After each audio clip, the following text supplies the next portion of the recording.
2019-এর লোকসভা ও 2021-এর বিধানসভা নির্বাচনের পর সদ্য সমাপ্ত 2024-এর লোকসভা ভোট। এবারও বাংলায় শূন্যের গেরো কাটাতে পারেনি সিপিএম। রাজস্থানে সিপিএমের রাজ্য সম্পাদক অমরা রাম জিতলেও হেরে গেছেন বঙ্গ সিপিএমের কাণ্ডারি মোহাম্মদ সেলিম। তরুণ মুখদের অধিকাংশই জামানত রক্ষা করতে পারেননি। এবারের লোকসভা নির্বাচনে প্রবীণ এবং নবীনদের সমন্বয় প্রার্থী করেছিল সিপিএম, কিন্তু শেষ পর্যন্ত দেখা গেল দুই বর্ষিয়ার নেতা সুজন চক্রবর্তী এবং মোহাম্মদ সেলিম ছাড়া বাকিদের জামানত জব্দ হলো। এই ভরাডুবির পর্যালোচনা করতেই শনিবার প্রার্থীদের নিয়ে বৈঠকে বসেছিলেন সিপিএমের রাজ্য সম্পাদক।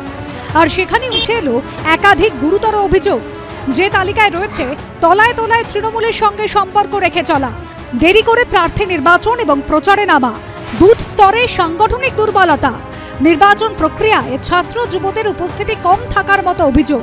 নির্বাচনের পর প্রার্থীদের কথা আমরা শুনি, তো সেখানে আমাদের প্রার্থীদের ডেকেছিলাম, অনেকের অনেক সুবিধে কয়েকজন এসেছিলেন, তাদের যা কথা পার্টির কাছে তাদের যা বলা উচিত তারা বলেছেন। সিপিএম সূত্রে খবর, বৈঠকে তমলুক কেন্দ্রের পরাজিত সিপিএম প্রার্থী সায়ন বন্দ্যোপাধ্যায় অভিযোগ করেন, দলের মধ্যেই এমন কেউ রয়েছেন যারা ভয় অথবা ভক্তিতে তলে তলে তৃণমূল এবং বিজেপির সঙ্গে যোগাযোগ রেখে চলেছেন। তাদের চিহ্নিত করে দল থেকে বাদ দেওয়ার দাবি তোলেন তিনি। তবে এই ধরনের অভিযোগ সিপিএমে নতুন নয়।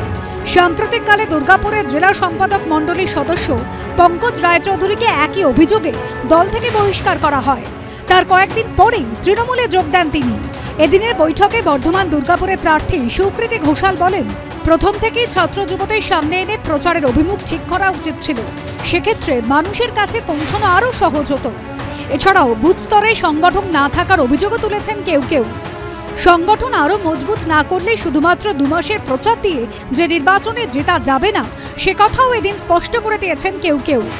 নির্বাচন প্রক্রিয়ায় ছাত্র যুবদের উপস্থিতি কম, এমন কথাও বলেছেন কোনো পরাজিত প্রার্থী।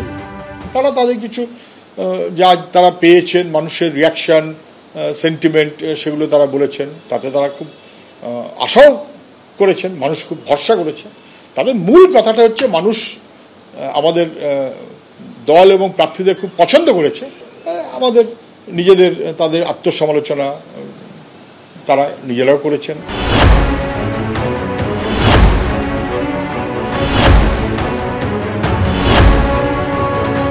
সবে নতুন প্রজন্ম বলে তারা বলেন, তাদের কয়েকজনের কি চরম ঔদ্ধত্য, তাদের যে ধরনের এই ফেসবুক সোশ্যাল মিডিয়া সেগুলো লাইকের উপর সিপিএমের ভবিষ্যৎ ডিপেন্ড করে।